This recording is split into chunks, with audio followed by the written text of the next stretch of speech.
السلام عليكم ورحمة الله وبركاته. بسم الله الرحمن الرحيم.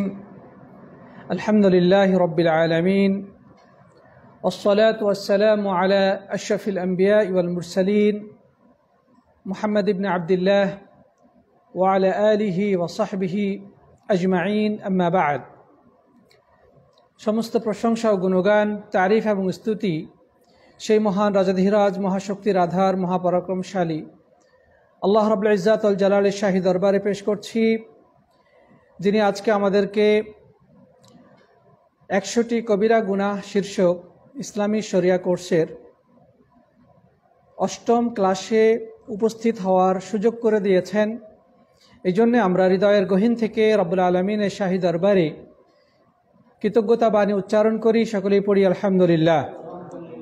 সালাত সালাম এবং অবারিত শান্তির ধারা বর্ষিত হোক বিশ্ব মানবতার মুক্তির মহান দিশারি, জাতি, ধর্ম, বর্ণ, গোত্র, অঞ্চল, ভাষা নির্বিশেষে সমগ্র মানব জাতির সর্বোৎকৃষ্ট, অনুসরণীয়, অনুকরণীয় এবং আদর্শ মহান ব্যক্তিত্ব, সর্বশেষ এবং সর্বশ্রেষ্ঠ রাসূল, আমাদের প্রাণপ্রিয় নবী মুহাম্মদ রাসূলুল্লাহ সাল্লাল্লাহু আলাইহি ওয়াসাল্লামের প্রতি আমরা হৃদয়ের সবটুকু ভালোবাসা উজাড় করে সালাত ও সালাম পেশ করি। সকলে পড়ি সাল্লাল্লাহু আলাইহি ওয়াসাল্লাম। মোহতারাম মুআজ্জাজ, প্রাণপ্রিয় উপস্থিতি, সম্মানিত দর্শক, দিনী ভাই এবং বোনেরা, আমার সামনে যারা উপস্থিত হয়েছেন আপনাদের নানা কর্মব্যস্ততা ফেলে, এবং এই মুহূর্তে যারা যেখান থেকে আমাদের এই লাইভ ক্লাসে উপস্থিত হয়েছেন এবং পরবর্তীতে এই ক্লাস শুনবেন, সবাইকে আমি আন্তরিক মোবারকবাদ এবং কৃতজ্ঞতা জানাচ্ছি। সেই সাথে দোয়া করছি রব্বুল আলামিন যেন আমাদেরকে আল্লাহ সুবহানাহু ওয়া তাআলা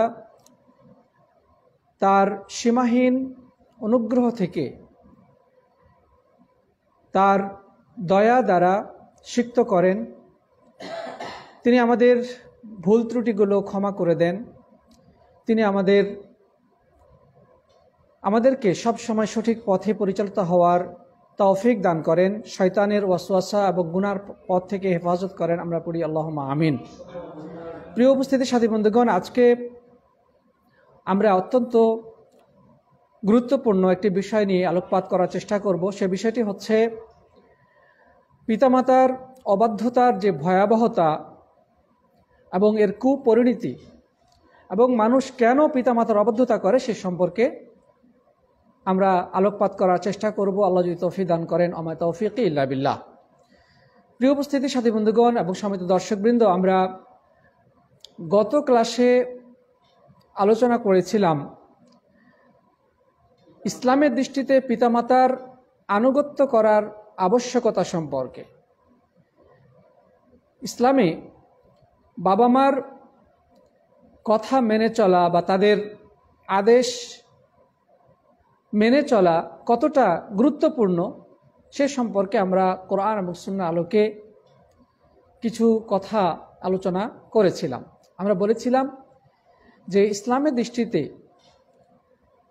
কোরআন সুন্নাহর আলোকে পিতামাতার আনুগত্য করা সন্তানের জন্য ফরজ। কোরআনে কারিমে রব্বুল আলামিন আল্লাহর আনুগত্য করার পাশাপাশি পিতামাতার সাথে সদ্ব্যবহারের নির্দেশ দিয়েছেন, এবং এ মর্মে একাধিক আয়াত আমরা গত ক্লাসে উল্লেখ করেছিলাম। আল্লাহ তাআলা বলছেন, ওয়া কাযা রাব্বুকা আল্লা তা'বুদু ইল্লা ইয়্যাহু ওয়া বিল ওয়ালিদাইনি ইহসানা। আল্লাহ তাআলা আদেশ করছেন, আল্লাহ তাআলা চূড়ান্ত ফয়সালা দিয়ে দিয়েছেন যে তোমরা কেবলমাত্র তারই ইবাদত করবে এবং পিতামাতার সাথে সুন্দরতম আচরণ করবে, সৎ ব্যবহার করবে, ইহসান সুলভ আচরণ করবে। এটা আল্লাহর পক্ষ থেকে চূড়ান্ত সিদ্ধান্ত মানব জাতির কাছে। প্রিয় বন্ধুগণ, তাহলে আমরা ইবাদত করব শুধুমাত্র কেবলমাত্র সেই মহান রাজাধিরাজ, সৃষ্টিকর্তা, লালনকারী, পালনকারী আল্লাহর, যিনি আমাদেরকে সৃষ্টি করেছেন, আমাদের পূর্বপুরুষকে সৃষ্টি করেছেন, আমাদেরকে তিনি আলো দিয়েছেন, বাতাস দিয়েছেন, আমাদের পায়ের নিচে জমিনকে বিছানা হিসেবে বিছিয়ে দিয়েছেন, আসমানকে আমাদের ছাদ হিসেবে নির্ধারণ করে দিয়েছেন। সে আসমান থেকে বৃষ্টি বর্ষিত হয়, সে বৃষ্টির পানি জমিনে পতিত হয়ে শুষ্ক জমিন সঞ্জীবিত হয় এবং সেই জমিনে ফল ফসল উদ্গত হয়, সেগুলো খেয়ে আমরা জীবন ধারণ করে থাকি।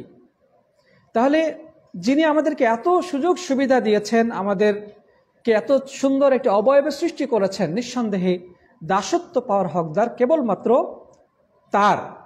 আমরা দোয়া করলে তার কাছেই করব, সাহায্য প্রার্থনা করলে তার কাছেই করব, নজর মান্নত করলে কেবল তার উদ্দেশ্যেই করব, বিপদ আপদে সাহায্যর প্রয়োজন হলে আমরা কেবল তারই কাছেই ধর্ণা দেব, সেজদা দেব কেবল তাকে উদ্দেশ্য করেই। অর্থাৎ যত প্রকার ইবাদত রয়েছে, সেটা বাহ্যিক হোক অথবা গোপনীয় হোক, সেটা মৌখিক হোক অথবা শারীরিক হোক, অর্থগত হোক অথবা অন্তরের সাথে সংশ্লিষ্ট হোক, যেমন ভরসা করা, আশা করা, ভয় করা,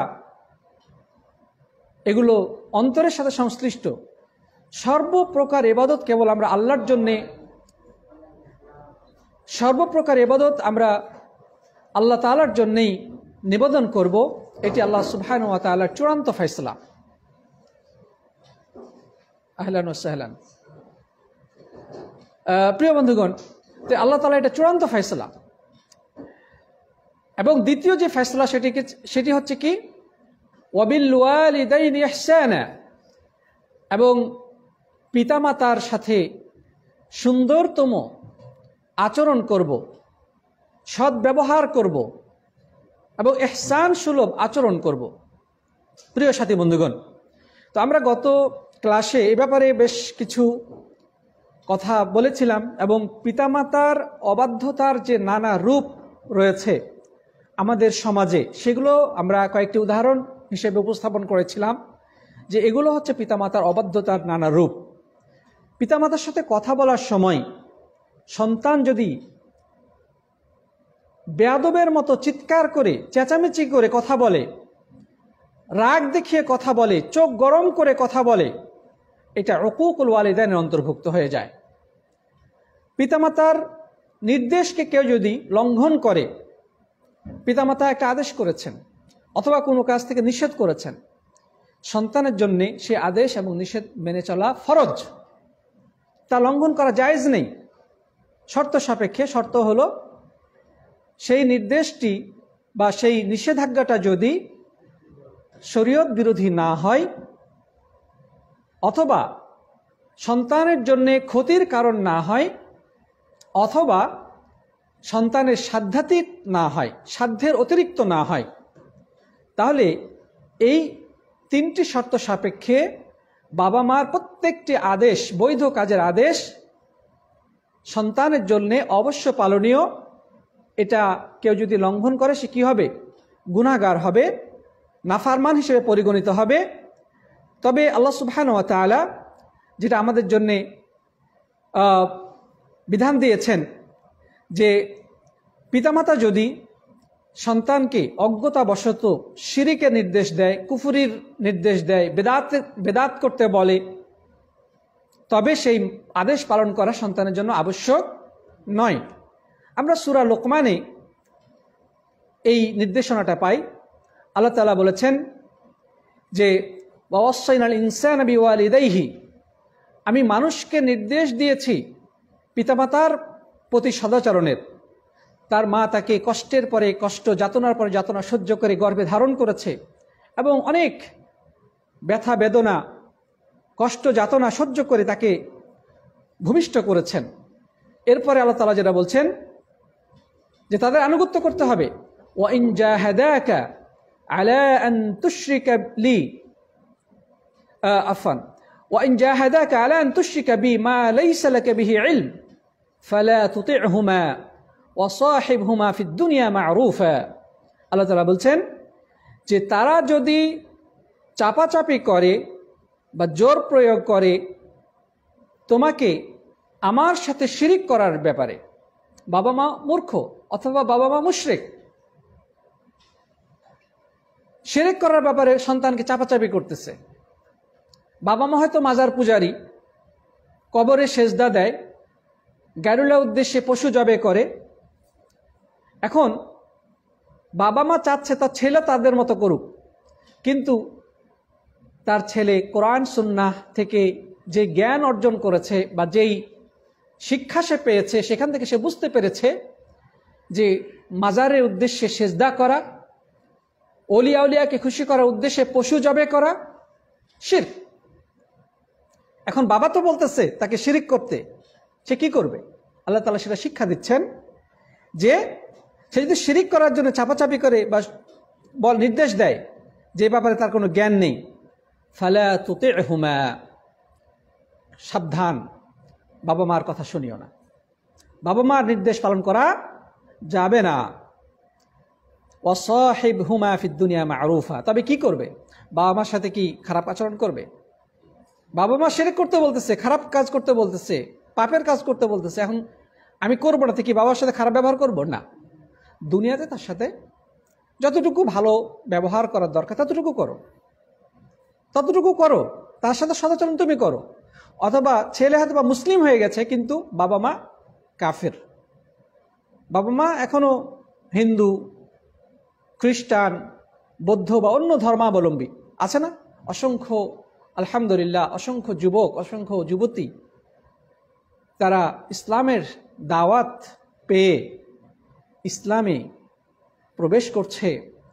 সেক্ষেত্রে হাতে বাবা মা অনেক সময় বাধা দেয়, অনেক সময় বাবা মার অজান্তেই ছেলেরা ইসলামের পথে চলে আসছে, কিন্তু বাবা জানার পরে হয়তো তাকে ধর্ম ত্যাগ করতে নির্দেশ দিচ্ছে, বা তুমি ইসলাম ছেড়ে দাও, তার জন্য এটা জায়েজ নেই। তবে বাবা মার সাথে খারাপ ব্যবহার করা যাবে না, বাবার সাথে ভালো ব্যবহার করা।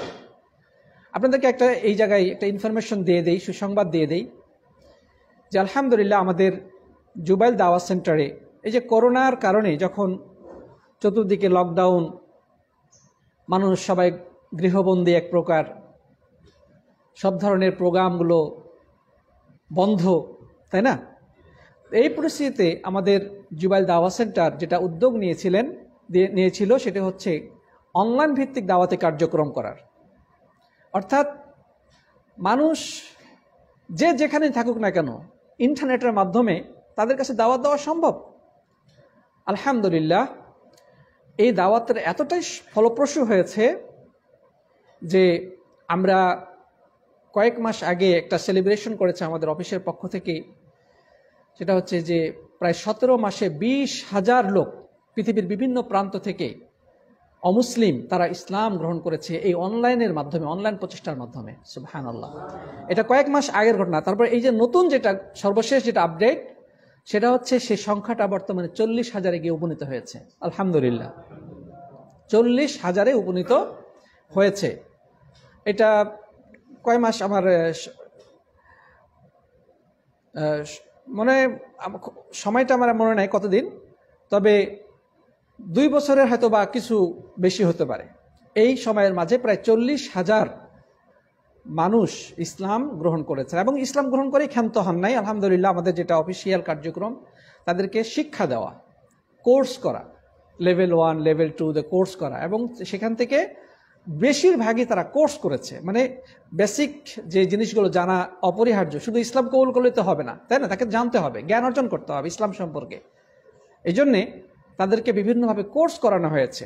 আলহামদুলিল্লাহ হাজার হাজার মানুষ, নারী পুরুষ ইসলাম গ্রহণ করেছে পৃথিবীর বিভিন্ন প্রান্ত থেকে, এবং প্রতিনিয়ত চলতেছে দাওয়াতি কাজ। এই যে আমাদের পাশে দেখতে পাচ্ছেন একটা ক্যাফে, অর্থাৎ এটা কম্পিউটার এই যে পাশের রুমটা, এখান থেকে মূলত দাওয়াতি কাজটা পরিচালিত হয়। আমাদের দায়ীরা আছে, এবং শুধু এখান থেকে না, সারা বিশ্বব্যাপী আমাদের দাওয়াত সেন্টারের পক্ষ থেকে দায়ী নিয়োগ করা আছে, যেমন ইউরোপে, আমেরিকায়, চীন, জাপান, মিশর, পাকিস্তান, ইন্ডিয়া, এভাবে করে সব দেশে যোগ্য দায়ী অনলাইনে 24 ঘন্টা তারা লেগে আছেন। 24 ঘন্টা একজন যাচ্ছেন একজন আসতেছে, এভাবে শিডিউল ভিত্তিক কাজ করতেছেন। মানে যখনই আমাদের যে ওয়েবসাইট আছে সেখানে নক করবে বা ফেসবুকের মাধ্যমে এসে নক করবে, সাথে সাথে অ্যান্সার পাবে। আলহামদুলিল্লাহ তাদের সাথে এবং কনভারসেশনের মাধ্যমে, ডিসকাশনের মাধ্যমে তারা শেষ পর্যন্ত তাদের খ্রিস্ট ধর্ম, তাদের মানে হিন্দু ধর্ম ত্যাগ করে অনলাইনের মাধ্যমে কালিমা পড়তেছে, আলহামদুলিল্লাহ। তো কি জানি বলতে চাচ্ছিলাম, হ্যাঁ আপনি বলেন তো।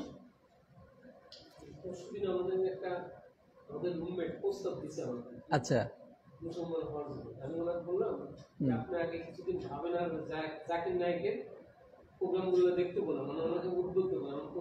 উনি কোন ধর্মের? আপনার রুমমেট? Very good. শুনেন, মাশাআল্লাহ, এরকম আলহামদুলিল্লাহ অনেক হিন্দু আমাদের দাওয়াত সেন্টার, আমাদের এই মানে অফিসে এসে তারা ইসলাম কবুল করেছেন। অনেকে ছবি বা এই জিনিসটা প্রচার করতে নিষেধ করেন, হয়তো বাবা মা বা তার পরিবার, আত্মীয় স্বজন, এলাকাবাসী জানলে তারা অত্যাচার করবে, কথা বোঝা গেছে। এই জন্য তারা গোপন রাখে। আমাদের বেশ অনেক মানে বাংলাদেশিও এই যে আমাদের অফিসে যে ভিডিও এডিটিং করে, উনি নিজে হিন্দু থেকে মুসলিম হয়েছেন, আলহামদুলিল্লাহ। এবং তার ভাই এখানে আলকাতিফি ছিল, এখানে টেলারিং এর কাজ করতেন। বড় ভাই বহুদিন যাবত ইসলাম কবুল করেন, মানে মানে উনি চেষ্টা করছে কিন্তু ইসলামের পথে আসে নাই। আলহামদুলিল্লাহ শেষ বয়সে শেষ পর্যন্ত উনি ইসলাম কবুল করেছেন, আলহামদুলিল্লাহ। শুধু তাই নয়, তার স্ত্রী ছিল কট্টর বিরোধী, শেষ পর্যন্ত তার স্ত্রীও ইসলাম কবুল করেছেন, আলহামদুলিল্লাহ। তার এক মেয়ে 2 ছেলে, আলহামদুলিল্লাহ। 2 ছেলে অলরেডি ইসলাম কবুল করেছেন। তার মেয়েটা করা সম্ভব হয়নি, সে অন্য জায়গায় এক হিন্দুর সাথে বিয়ে হয়ে চলে গেছে, তাকে ইসলাম কবুল করানো সম্ভব হয়নি। তো আলহামদুলিল্লাহ বলা যায় যে ওই মেয়েটা বাদ দিয়ে পুরো পরিবার ইসলামের পথে চলে আসছেন, আলহামদুলিল্লাহ। আমাদের অফিসে যে ভিডিও এডিটিং করেন যে দায়িত্বশীল যে ভাইটি, বাড়ি নারায়ণগঞ্জ, আলহামদুলিল্লাহ ওনার নিজে এবং ওনার বড় ভাই, ওনার ভাবি, ওনার ভাতিজা, এরা সবাই ইসলামের পথে চলে আসছেন, আলহামদুলিল্লাহ। তো আমি যেটা বলতে চাচ্ছিলাম যে বাবা মা অজ্ঞতার কারণে তারা হয়তো বা শিরকের পথে রয়েছে, তারা হয়তো বা মুসলিম রয়েছে, কিন্তু সন্তানরা কিন্তু দেখা যাচ্ছে যে এই যে শিক্ষার বা জ্ঞান অর্জনের যে একটা উন্মুক্ত এখন প্ল্যাটফর্ম, অনলাইন, ইউটিউব বা বিভিন্নভাবে গুগলের মাধ্যমে তারা সার্চ করে অনেক কিছু জানতে পারতেছে, তাই না? এবং অনলাইন ভিত্তিক দাওয়াতি বিভিন্ন প্ল্যাটফর্মগুলো রয়েছে, সেখান থেকে তারা অনেক কিছু শেখার সুযোগ পাচ্ছে। এভাবেই নীরবে নিভৃতে মানুষের ঘরে ঘরে ইসলামের দাওয়াত পৌঁছে যাচ্ছে এবং অন্ধকার হৃদয়গুলো আলোকিত হচ্ছে ইসলামের আলোতে, সুবহানাল্লাহ ওয়া বিহামদিহি। তো ইনশাআল্লাহ ইসলামের আলো সকল জায়গায় অবশ্যই পৌঁছবে, ইনশাআল্লাহ পৌঁছবে, এটা হাদিসের সুসংবাদ রয়েছে, প্রিয় সাথী বন্ধু। যাই হোক, ওদিকে আমরা যাচ্ছি না। তো যাই হোক, পিতামাতার বিষয়টি আমরা বলতে যাচ্ছিলাম। বাবা মা যদি মুশরিক হয় অথবা কাফির হয় বা ইসলাম সম্পর্কে অজ্ঞতার কারণে সন্তানকে অন্যায়ের দিকে ধাবিত করার চেষ্টা করেন অথবা পাপাচারের দিকে নিয়ে যেতে চান বা হারাম কাজের, শিরিকের, কুফরির, বেদাতি কাজের নির্দেশ দেয়, সন্তানের জন্য জায়েজ নেই ওই বাবা মার আনুগত্য করা। লা তাআতা লিমাখলুকিন ফি মা'সিয়াতিল খালিক, যেই কাজে খালিক তথা মহান স্রষ্টা নারাজ হয়ে যাবেন, স্রষ্টাকে নারাজ করে সৃষ্টির আনুগত্য করা জায়েজ নেই। সেটা একদম সৃষ্টি, কিন্তু মহান স্রষ্টা যেখানে নিষেধ করেছেন, যেটাতে নারাজ হবেন, সে তাকে নারাজ করে সৃষ্টির আনুগত্য করা কি নাই? জায়েজ নেই, প্রিয় সাথী বন্ধুগণ। আচ্ছা, তো যাই হোক, তাহলে আমরা একটু এবার সামনে চলি যে যারা বাবা মার কথা অবাধ্য, যারা বাবা মার আনুগত্য থেকে মুখ ফিরিয়ে চলে, তাদের পরিণতি কি, হাদিসে কি বলা হয়েছে, আমরা সংক্ষেপে কয়েকটি বিষয় জেনে নেওয়ার চেষ্টা করি। প্রিয় বন্ধুগণ, ইসলামের দৃষ্টিতে বাবা মার অবাধ্য হওয়া এটি কাবিরা গুনার অন্তর্ভুক্ত। এটি কি? কাবিরা গুনার অন্তর্ভুক্ত। আল্লাহ রাসূল সাল্লাল্লাহু আলাইহি ওয়াসাল্লাম হাদিসের মধ্যে এ ব্যাপারে অনেক সতর্কবাণী উচ্চারণ করেছেন। নবী করিম সাল্লাল্লাহু আলাইহি ওয়াসাল্লাম বলেন, আলা উম্বিউকুম বিআকবারিল কাবায়ের, যে আমি কি, অথবা আলা উনাব্বিউকুম বিআকবারিল কাবায়ের, আমি কি তোমাদেরকে সবচেয়ে বড় গুনাহ, মহাপাপ সম্পর্কে জানাবো না? কুলনা বালা ইয়া রাসূলুল্লাহ, আমরা বললাম হে আল্লাহর রাসূল, অবশ্যই আপনি আমাদেরকে বলে দিন যে সবচেয়ে বড় পাপ কি, সবচেয়ে বড় গুনাহ কি। তিনি বললেন, আল ইশরাকু বিল্লাহ ওয়া উকুকুল ওয়ালিদাইন, সবচেয়ে বড় পাপ হচ্ছে আল্লাহর সাথে কি করা?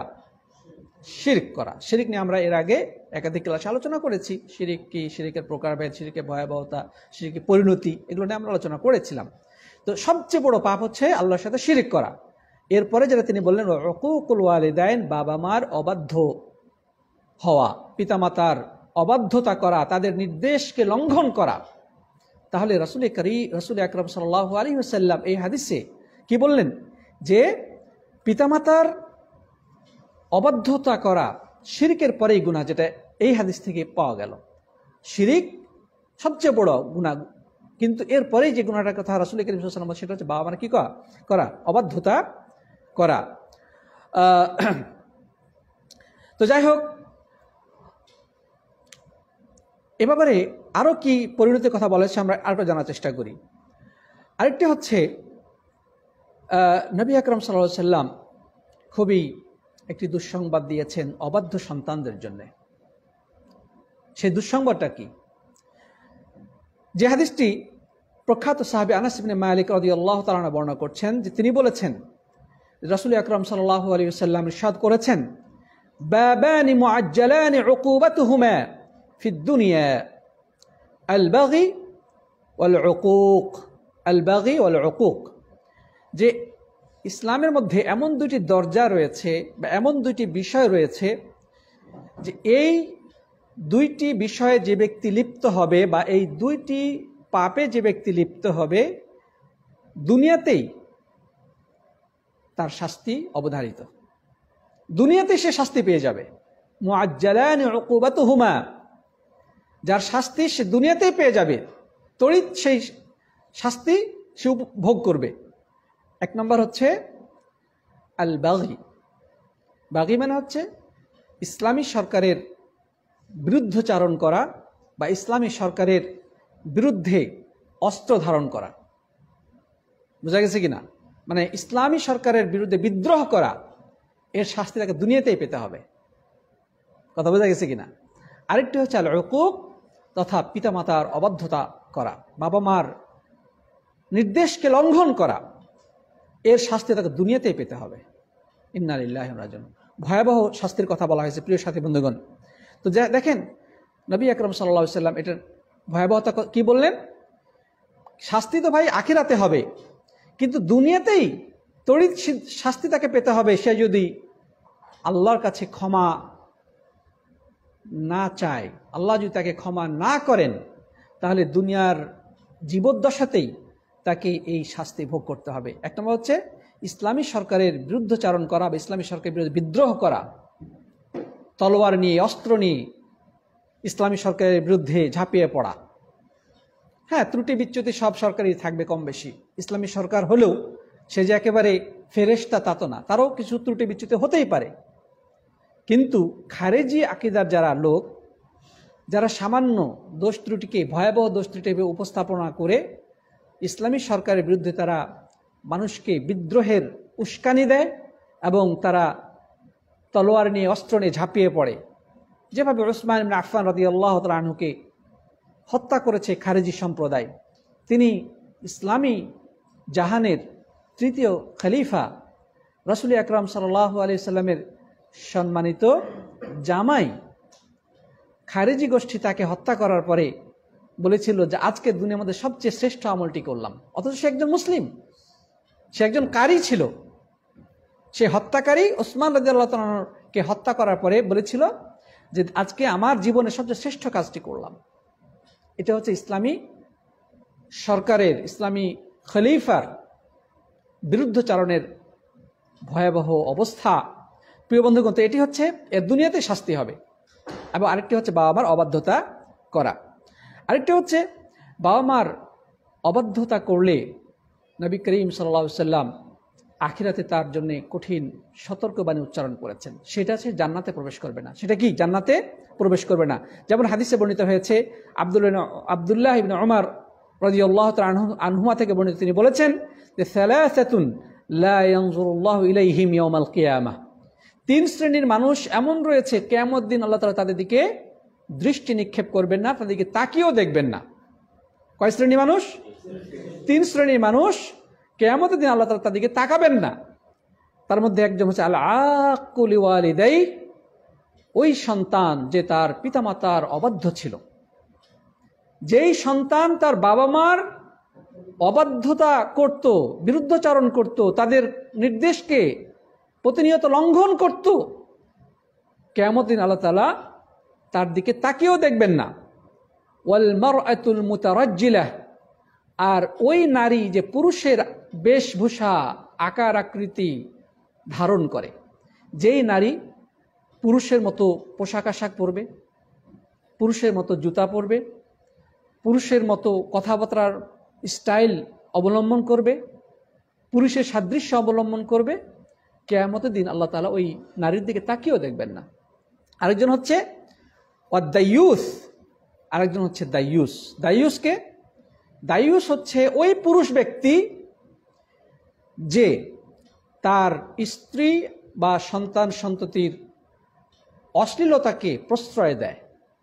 পুরুষ হচ্ছে ওই দাইয়ুস, দাইয়ুস হচ্ছে ওই পুরুষ ব্যক্তি যে জানে যে তার স্ত্রী অশ্লীল কাজ করে, পরকীয়া করে, জেনা ব্যভিচারে লিপ্ত, অথবা তার ছেলেমেয়েরা অশ্লীলতায় হাবুডুবু খাচ্ছে, তথাকথিত প্রেম প্রীতিতে লিপ্ত, নোংরামিতে লিপ্ত, অথচ তাদেরকে আশ্রয় দিচ্ছে, প্রশ্রয় দিচ্ছে, তাদেরকে নিষেধ করে না। তার তো দায়িত্ব ছিল সন্তানদেরকে, তার স্ত্রীকে কন্ট্রোল করা, কারণ আল্লাহ তাআলা তাকে দায়িত্ব দিয়েছেন। আল্লাহ তাআলা বলছেন, ইয়া আইয়ুহাল্লাযীনা আমানু কু আনফুসাকুম ওয়া আহলিকুম নারা, হে ঈমানদারগণ, তোমরা নিজেদেরকে এবং তোমাদের সন্তান সন্ততিকে জাহান্নামের আগুন থেকে বাঁচাও। সুতরাং একজন পিতার দায়িত্ব তার স্ত্রী দিন পালন করছে কিনা, তার বাচ্চা কাচ্চারা দিন শিখেছে কিনা, দিন অনুযায়ী আমল করছে কিনা, সেটা দেখাশোনা করা।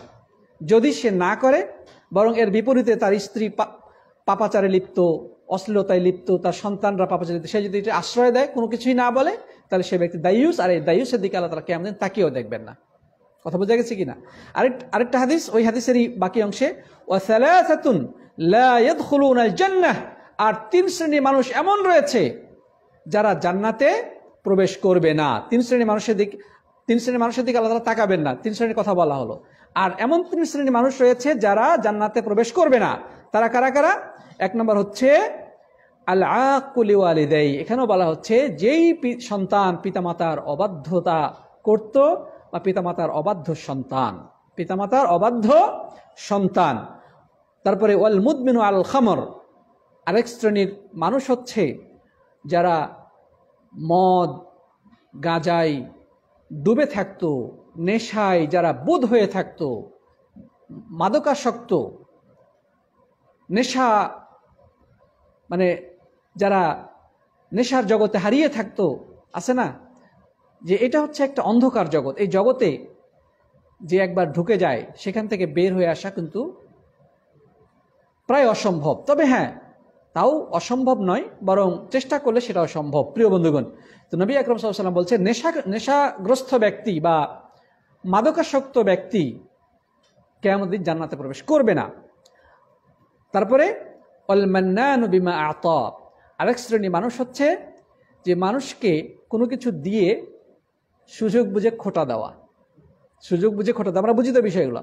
তো যাই হোক, আমরা ওদিকে লম্বা করতে যাচ্ছি না। এখানে যেটা বলা হয়েছে যে কিয়ামত দিন জান্নাতে প্রবেশ করবে না ওই সন্তান যে তার পিতামাতার অবাধ্য ছিল, পিতামাতার অবাধ্য সন্তান জান্নাতে প্রবেশ করবে না। এবং আরেকটা হাদিসে যেটা বলা হলো যে পিতামাতার অবাধ্য সন্তানের দিকে আল্লাহ তাআলা কিয়ামত দিন তাকিয়েও দেখবেন না। প্রিয় ভাইয়েরা আমার, তারপরে সহিহ মুসলিমে বর্ণিত হয়েছে, যেটি প্রখ্যাত সাহাবী আবু হুরায়রা রাদিয়াল্লাহু তাআলা আনহু বলছেন যে রাসূল করিম সাল্লাল্লাহু আলাইহি ওয়াসাল্লাম ইরশাদ করেছেন যে রাগিমা আনফুন রাগিবা আনফুন রাগিবা আনফ, ওই ব্যক্তির নাক ধুলোয় ধূসরিত হোক, মানে তার অকল্যাণ হোক, সে কখনো সফল হবে মানে সফলতা অর্জন না করুক। কিলা মান ইয়া রাসূলুল্লাহ, প্রশ্ন করা হলো যে রাসূল, সে কে যার ব্যাপারে আপনি 3 বার এটা কথা বললেন? তখন তিনি বললেন যে মান আদরাকা আবাওয়াইহি ইনদা আল কিবার আহাদাহুমা আও কিলাইহিমা ফালাম ইয়াদখুলিল জান্নাহ, যে ব্যক্তি বয়স্ক অবস্থায়, বার্ধক্য অবস্থায় তার বাবা মাকে দুজনকেই পেল অথবা তাদের একজনকে পেল, কিন্তু তাদের সেবা শুশ্রূষা করার মাধ্যমে, তাদেরকে খুশি রাখার মাধ্যমে জান্নাতে প্রবেশ করতে পারল না, তাহলে যেই ব্যক্তি বা যেই সন্তান বার্ধক্য অবস্থায় তার বাবা মাকে অথবা একজন বাবাকে অথবা মাকে পেল, কিন্তু তারপরও তাদেরকে খুশি রেখে জান্নাতের পথ সুগম করতে পারল না, বা তাদের সেবা শুশ্রূষা করে জান্নাতের নিশ্চয়তা নিতে পারল না, আল্লাহ নবী সাল্লাল্লাহু আলাইহি ওয়াসাল্লাম তার জন্য বদদুয়া করেছেন এই হাদিসের মধ্যে। প্রিয় সাথী বন্ধুগণ, আরেকটি হচ্ছে যে ব্যক্তি বাবা মার অবাধ্য হবে, বাবা মার কথা থেকে মুখ ফিরিয়ে চলবে, সে আল্লাহর রহমত থেকে বঞ্চিত হবে, আল্লাহর পক্ষ থেকে সে লানতের অধিকারী হবে। যেমন এই হাদিসটি বর্ণিত হয়েছে, নবী আকরাম সাল্লাল্লাহু আলাইহি ওয়াসাল্লাম বলেছেন, বর্ণনা করেছে আবু হুরায়রা রাদিয়াল্লাহু তাআলা আনহু, তিনি বলছেন, লাআনাল্লাহু মান আক্কা ওয়ালিদাই, আল্লাহর লানত বর্ষিত হোক ওই ব্যক্তির উপরে যে বাবা মার অবাধ্য ছিল, পিতামাতার বিরুদ্ধাচরণ করত, পিতামাতার কথা শুনতো না, তার লানত বর্ষিত। লানত শব্দের অর্থ কি? লানত মানে হচ্ছে আল্লাহর রহমত থেকে বঞ্চিত হওয়া, আল্লাহর রহমত থেকে দূরে থাকা। প্রিয় বন্ধুগণ, তাহলে এই হাদিসে আল্লাহ রাসূল সাল্লাল্লাহু আলাইহি ওয়াসাল্লাম লানত তথা আল্লাহর রহমত থেকে বঞ্চিত হওয়ার কথা বলেছেন। যে ব্যক্তি তার বাবা মার অবাধ্য থাকবে, পিতামাতার বিরুদ্ধাচরণ করবে বা পিতামাতার নির্দেশকে লঙ্ঘন করে চলবে। আরেকটি পয়েন্ট রয়েছে, নবী আকরাম সাল্লাল্লাহু আলাইহি ওয়াসাল্লাম বলেছেন যে বাবা মা যদি মনের কষ্টে সন্তানের জন্য বদদুয়া করে ফেলে, তাহলে এই বদদুয়া মিস হবে না, এই বদদুয়া অবশ্যই লাগবে এবং সন্তান ক্ষতিগ্রস্ত হয়ে যাবে। যেমন একটি হাদিসে বর্ণিত হয়েছে, আবু হুরায়রা রাদিয়াল্লাহু তাআলা বলছেন, নবী আকরাম সাল্লাল্লাহু আলাইহি ওয়াসাল্লাম ইরশাদ করেছেন, সালাসু দাওয়াতিন মুস্তাজাবাতুন লা শাক্কা ফিহিন্না, যে তিনটি এমন দোয়া রয়েছে যেই তিনটি দোয়া আল্লাহর কাছে গৃহীত হয়ে যায়, যার মধ্যে কোনো সন্দেহ নেই, অবশ্যই আল্লাহ সুবহানাহু ওয়া তাআলা সেটা কি করে নেন? কবুল করে নেন। সে তিনটি দোয়া কি? এক নম্বর হচ্ছে দাওয়াতুল মাজলুম, কোনো নির্যাতিত নিপীড়িত মানুষ যদি আল্লাহর কাছে দোয়া করে, ওই দোয়া আল্লাহ তাআলা কি করে নেন? কবুল করে নেন। আরেকটা হচ্ছে ও দাওয়াতুল মুসাফির, সফরে থাকা অবস্থায় কোনো মুসাফির যদি আল্লাহর কাছে দোয়া করে, আল্লাহ তাআলা অবশ্যই সেই দোয়া কি করে নেন? কবুল করে নেন। আরেকটা হচ্ছে ও দাওয়াতুল ওয়ালিদ আলা ওয়ালিদিহি, এবং পিতা বা মাতা যদি সন্তানের উপরে বদদুয়া করে, তাহলে এই বদদুয়া মিস হবে না, এই বদদুয়া অবশ্যই কবুল হয়ে যাবে। প্রিয় বন্ধুগণ, সুতরাং আমাদের এর বিপরীতটা চিন্তা করতে হবে, বাবা মার কি সুদুয়া নেব নাকি বদদুয়া নেব? এর বিপরীতে যদি বাবা মা সন্তানের জন্য দোয়া করে, তাহলে ওই দোয়া কিন্তু কবুলের সম্ভাবনা রয়েছে। অনুরূপভাবে যদি বদদুয়াও করে, তাহলে ওই বদদুয়াও লেগে যাওয়ার খুবই সম্ভাবনা রয়েছে। নবী আকরাম সাল্লাল্লাহু আলাইহি ওয়াসাল্লাম বলছেন, লা শাক্কা ফিন, অবশ্যই লেগে যাবে। সুতরাং প্রিয় বন্ধু, যাদের বাবা মা এখনো বেঁচে আছেন, তাদের সাবধান হওয়া উচিত, সতর্ক হওয়া উচিত। যদি কখনো ভুলবশত তাদের অবাধ্যতা আমরা করে ফেলি, তাদের সাথে বেয়াদবিমূলক আচরণ করে ফেলি, তাদেরকে কষ্ট দিয়ে ফেলি, আমাদের উচিত এখনো সুযোগ আছে, তাদের পায়ে ধরে আমরা ক্ষমা চেয়ে নিই। হ্যাঁ, বাবা মার অন্তরটা আল্লাহ তাআলা এতটাই দয়াময় করেছে, তাদের অন্তরে এতটা দয়া ঢেলে দিয়েছেন যে সন্তান যদি বাবা মার পায়ে পড়ে, ওই বাবা মা সন্তানকে ফিরিয়ে দেন না। কথা বোঝা গেছে? বাবা মা অবশ্যই সন্তানকে ক্ষমা করে দেন। অতএব যাদের এখনো বেঁচে আছে, আমাদের উচিত ওই সন্তানের, আমাদের ওই বাবা মায়ের পায়ের কাছে পড়ে থাকা, তাদের সেবা করা, তাদেরকে খুশি করে জান্নাত নিশ্চিত করা এবং তাদের বদদুয়া থেকে বাঁচা এবং তাদের সুদুয়া নেওয়ার চেষ্টা করা। প্রিয় বন্ধুগণ, আমরা আর কথা লম্বা করব না, আমরা অনেকগুলো পয়েন্ট পেয়ে গেছি যে বাবা মার যদি অবাধ্যতা করা হয় তাহলে তার পরিণতি কি। এখানে আমরা সংক্ষেপে কয়েকটা পয়েন্ট বলি শেষ করে দেব, যে আমরা যে আজকে অধিকাংশ মানুষ একটা অভিযোগ বাবা মার, যে ছেলেরা মেয়েরা বাবা মার কথা শুনে না, ঠিক না ঠিক? এর কারণটা কি? এর পেছনে অবশ্যই কোনো রিজন আছে, কারণ আছে, সে কারণগুলো জানার চেষ্টা করি। প্রিয় বন্ধুগণ, সর্বপ্রথম আমরা যেটা জানবো সেটা হচ্ছে বাবা মার যে মর্যাদা ইসলামে, এই ব্যাপারে আসলে জ্ঞানই নেই, এই ব্যাপারে কোনো তেমন একটা আলোচনাও নেই, সে সম্পর্কে কোনো ধারণাই নাই, এবং এই ব্যাপারে সে সম্পূর্ণ জ্ঞানহীন, এই বিষয়ে তার কোনো জ্ঞানই নেই, যার কারণে বাবা মার সাথে খারাপ আচরণ করার দুঃসাহস দেখাতে পারে। এটা একটা অন্যতম একটি কারণ। অথবা বাবা মার সাথে খারাপ আচরণ করলে যে কি পরিণতি হতে পারে, এর ভয়াবহতা কি, সে সম্পর্কে কোনো নলেজ না থাকা, এটা অন্যতম একটি কারণ পিতামাতার সাথে সদাচরণ না করা বা তাদের সাথে খারাপ আচরণ করার। আরেকটি হচ্ছে বর্তমানে খুব বড় একটা সমস্যা, সেটা হচ্ছে অসৎ সঙ্গী।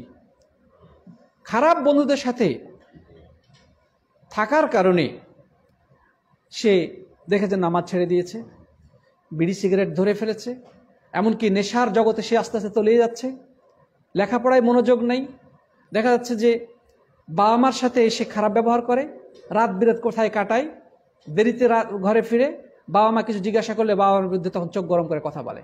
এটা খারাপ সঙ্গীর প্রভাবে তার ভিতরে পরিবর্তনটা এসে গেছে। প্রিয় বন্ধুগণ, দেখেন ভালো সঙ্গী সবসময় মানুষকে ভালোর পরামর্শ দেয়, সুবন্ধু সুপথে থাকার পরামর্শ দেয়। এই জন্য বন্ধু নির্বাচনের ক্ষেত্রে আমাদের খেয়াল রাখতে হবে যে আমার ছেলেরা কাদের সাথে ঘুরছে, আমার মেয়েরা কাদের সাথে ঘুরছে, এদের সম্পর্ক কাদের সাথে। ফেসবুকে সারা দুনিয়ার থেকে সম্পর্ক ছিন্ন করে কোথায় বিদেশে কার সাথে সে সম্পর্ক গড়ে বসে আছে, ঠিক না ঠিক? এই একটা লিঙ্ক থেকে আরেক লিঙ্কে ক্লিক করে কোথায় কোন অন্ধকারের জগতে হারিয়ে যাচ্ছে আমরা টের পাই না। আমাদের পাশেই বিছানায় শুয়ে আমার সন্তান চলে গেছে অন্য জগতে। খেয়াল রাখতে হবে, আমাদের অভিভাবকের দায়িত্ব, কু আনফুসাকুম আলা কুল্লুকুম রায়িন ওয়া কুল্লুকুম মাসউলুন আন রাইয়াতি, প্রত্যেকে দায়িত্বশীল। বাবাকে জিজ্ঞাসা করা হবে তার সন্তানদের কিয়ামতের দিন, সে যদি বিপথে যায়। প্রিয় বন্ধুগণ, তাহলে যাই হোক, আমরা এটা জানতে পারলাম যে পিতামাতার সাথে অবাধ্যতার অন্যতম একটি কারণ হচ্ছে কি? খারাপ বন্ধু, খারাপ সংস্রব।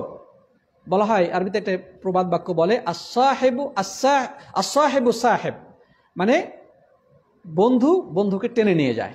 সে যদি ভালো হয় তাহলে ভালো পথে নিয়ে যাবে, আর যদি খারাপ হয় খারাপ পথে নিয়ে যাবে।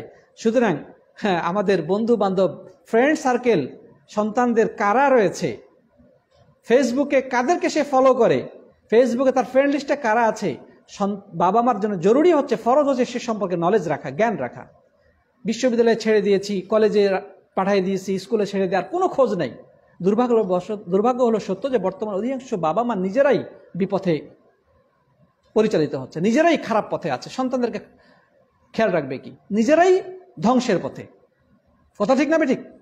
সাথী বন্ধুগণ, যাই হোক, আমরা আরেকটা বিষয় যেটা বলবো সেটা হচ্ছে যে সন্তানদেরকে ছোটকাল থেকে যদি আমরা সচ্চরিত্রবান, সুশিক্ষা, কোরআন এবং সুন্নাহ অনুযায়ী বিশুদ্ধ জ্ঞানের আলোকে গড়ে তুলতে না পারি, তাহলে স্বাভাবিকভাবেই এরাই তো বড় হয়ে বাবা মার সাথে খারাপ আচরণ করবে। কথা ঠিক না ঠিক?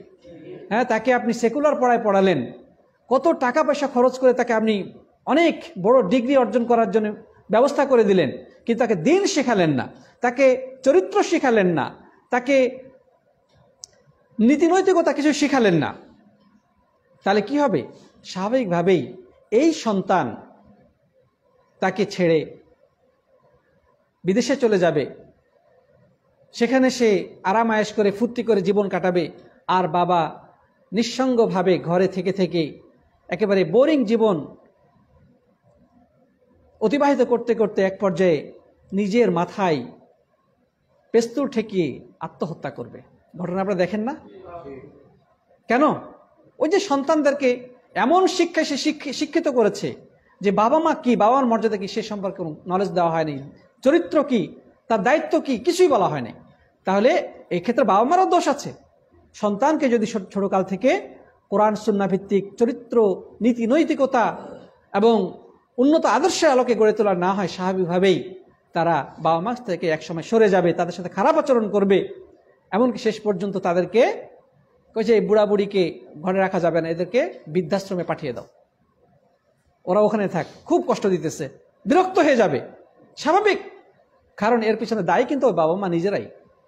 সন্তানকে যদি ছোটকাল থেকে গড়ে তুলতো তাহলে কিন্তু তাদেরকে সে বৃদ্ধাশ্রমে আশ্রয় তাদের হতো না।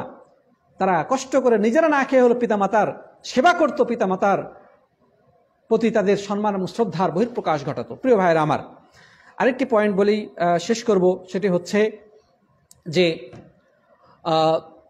সন্তান সন্ততি খারাপ পথে চলে যাওয়ার অন্যতম একটি কারণ হচ্ছে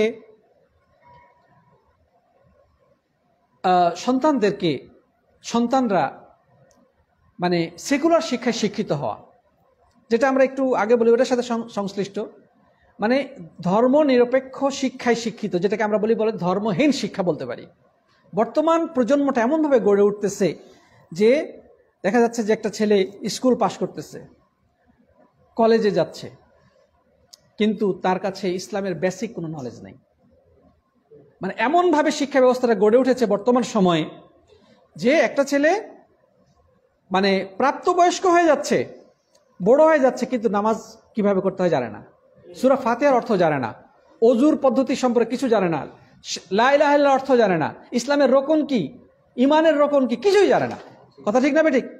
তাহলে এই যে কুশিক্ষা বা আমরা বলবো যে সেকুলার শিক্ষা, এটি কিন্তু আমাদের প্রজন্মকে ধ্বংস করে ছেড়েছে। এভাবে যদি চলতে থাকে একটি দিনহীন, একটি ধ্বংসপ্রাপ্ত অন্ধকারচ্ছন্ন আমরা প্রজন্ম পেয়ে যাব সময়ের ব্যবধানে। সেটাই ঘটবে। মক্তবগুলো এখন বলা যায় এক ধরনের অকেজ হয়ে গেছে। মক্তবগুলোতে আর ছাত্র পাঠায় না, কোরআনের শিক্ষায় শিক্ষিত হয় না। আমাদের বাচ্চারা মসজিদে মক্তবে আর না গিয়ে ওই কিন্ডার গার্ডেন আর উমুক তুমুক বিভিন্ন প্রতিষ্ঠানে তারা পড়াশোনা করে ধর্ম থেকে বিচ্যুত হয়ে একটা ধর্মহীন, একটা দিনহীন, নীতি নৈতিক চরিত্রহীন প্রজন্ম গড়ে উঠতেছে। এরাই তো বাবা মার সাথে খারাপ আচরণ করবে, ঠিক না ঠিক? এরাই তো বাবা মাকে, তারা বাবা মার সম্পদ পাওয়ার জন্যে বাবার গায়ে হাত উঠাবে, মেরে ফেলতেও তারা দ্বিধা করবে না সম্পদের জন্যে। যাই হোক প্রিয় বন্ধুগণ, আমরা আর কথা লম্বা করব না। আশা করি আজকের আলোচনা থেকে আমাদের কাছে এটা স্পষ্ট হয়ে গেল যে পিতামাতার সাথে সদাচরণ করা এটা ইসলামের ফরজ বিধান। এটার বিপরীতটা হচ্ছে হারাম, অর্থাৎ বাবা মার সাথে খারাপ আচরণ করা, তাদের অবাধ্যতা করা ইসলামী দৃষ্টিতে জঘন্য কাবিরা গুনাহ, বরং শিরকের পরেই রাসূল আকরাম সাল্লাল্লাহু আলাইহি ওয়াসাল্লাম এটিকে উল্লেখ করেছেন। এবং এর কুপরিণত কথা অনেকগুলো আমরা জেনেছি। পাশাপাশি কি কারণে সন্তানরা বিপথে চলে যাচ্ছে, বাবা মার অবাধ্য হচ্ছে, সে সম্পর্কেও আমরা আজকে কিছুটা হলো ধারণা পেয়েছি। সুতরাং সময় থাকতে আমাদেরকে সচেতন হতে হবে। অভিভাবক যারা আছেন, পিতামাতা যারা আছেন, এখনও যারা হয়তোবা বিয়ে করেন নাই কিন্তু বিয়ে করার প্ল্যান করতেছেন, আপনাদেরকে এখন থেকে কিন্তু এই বিষয়গুলো সচেতন হতে হবে। বা নতুন বিয়ে করেছেন, সন্তান এখনো হয় নাই, সন্তান হলে তাদেরকে আদর্শ চরিত্রবান হিসেবে, দিনদার হিসেবে গড়ে তোলার জন্য আপনাকে সিদ্ধান্ত নিতে হবে, প্রত্যয় গ্রহণ করতে হবে। অন্যথায় এই সন্তান আপনার গলায় ছুরি চালাতে দ্বিধা করবে না, আপনাকে ফেলে বিদেশে চলে যাবে, আর আপনি ওই নিঃসঙ্গ জীবনযাপন করতে করতে বোর হয়ে শেষ পর্যন্ত টাকা পয়সা সবই থাকবে, ধন দলে কোনো অভাব থাকবে না, কিন্তু নিজের জীবনটার প্রতি আপনি বিতৃষ্ণা হয়ে শেষ পর্যন্ত মাথায় পেস্তুল থেকে গুলি করতে দ্বিধা করবেন না লাইভে এসে। প্রিয় ভাইয়েরা আমার, আসুন আমরা ধ্বংসের আলামত আসার আগেই বা ধ্বংসের সাইরেন বাজার আগেই আমরা সতর্ক হই, সচেতন হই, আমরা নিজেরা সংশোধন হই আগে, সবার আগে, এবং আমাদের সন্তানদেরকে সংশোধন করার জন্য সর্বাত্মক চেষ্টা করি। আল্লাহ তাআলা আমাদের সবাইকে তৌফিক দান করুন। আল্লাহুম্মা আমিন। বারাকাল্লাহু লানা ওয়া লাকুম ফিল কুরআনিল আযীম ওয়া নাফা'না বিল আয়াতি ওয়া যিকরিল হাকীম ফাস্তাগফিরুহু ইন্নাহু হুয়াল গফুরুর রহিম। তাহলে আজকে আমরা আলোচনা শেষ এখানেই করতেছি। ইনশাআল্লাহ আগামী বুধবারে আবারও কথা হবে, দেখা হবে, সে প্রত্যাশা ব্যক্ত করে। এবং আপনাদের কাছে আমি অনুরোধ জানাবো, আপনারা যেমন আজকে ক্লাসে এসেছেন, অন্যদেরকেও আপনারা ইনভাইট করবেন, এবং অনলাইনে যারা আমাদের সাথে উপস্থিত হয়েছেন তাদের কাছেও আমরা অনুরোধ জানাবো, আপনারাও এই ক্লাসগুলো বেশি করে শেয়ার করার চেষ্টা করবেন, অন্যদেরকে ট্যাগ দিবেন, বা তাদেরকে এখানে অংশগ্রহণ করার জন্য উৎসাহিত করে বিভিন্ন গ্রুপগুলোতে দিবেন, যেন তারাও ক্লাসগুলো থেকে উপকৃত হওয়ার সুযোগ পায়। আল্লাহ তাআলা সবাইকে তৌফিক দান করুন, আল্লাহুম্মা আমিন। আর আমরা 10টা ক্লাসের পরে একটা পরীক্ষা নিতে যাচ্ছি, কি বলেন? 8টা ক্লাস হয়ে গেছে, নবম এবং দশম, মানে আরও 2টা ক্লাস করে আমরা হয়তো একটা পরীক্ষা নিতে যাচ্ছি। পরীক্ষা বলতে আমরা এটা করব গুগল ফর্মের মাধ্যমে, ঠিক আছে? গুগল ফর্মের মাধ্যমে আমরা পরীক্ষা নিব ইনশাআল্লাহ তাআলা। তো পরীক্ষা বলতে এরকম কিছু না, জটিল কিছু না। ইনশাআল্লাহ যে আলোচনাগুলো আমরা করেছি সেগুলোর উপরে ভিত্তি করেই সংক্ষেপে কিছু প্রশ্ন থাকবে ইনশাআল্লাহ। তো আমি আশা করি আপনারা যারা ক্লাসগুলো নিয়মিত শুনেছেন, আলহামদুলিল্লাহ, না শুনে থাকলে আমাদের ফেসবুক পেজে সবগুলো সংরক্ষিত আছে, আপনারা সেগুলো প্রয়োজনে দেখবেন। কথা বোঝা গেছে কিনা? তবে ইনশাআল্লাহ সব কিছু জানতে পারবেন। জাযাকুমুল্লাহু খায়রান। হাদা ওয়া সাল্লাল্লাহু আলা নবিয়িনা মুহাম্মদ ওয়া আলা আলিহি ওয়া সাহবিহি আজমাইন। সুবহানাকাল্লাহুম্মা ওয়া বিহামদিকা আশহাদু আল্লা ইলাহা ইল্লা আনতা আস্তাগফিরুকা ওয়া আতুবু ইলাইক। আসসালামু আলাইকুম ওয়া রাহমাতুল্লাহ।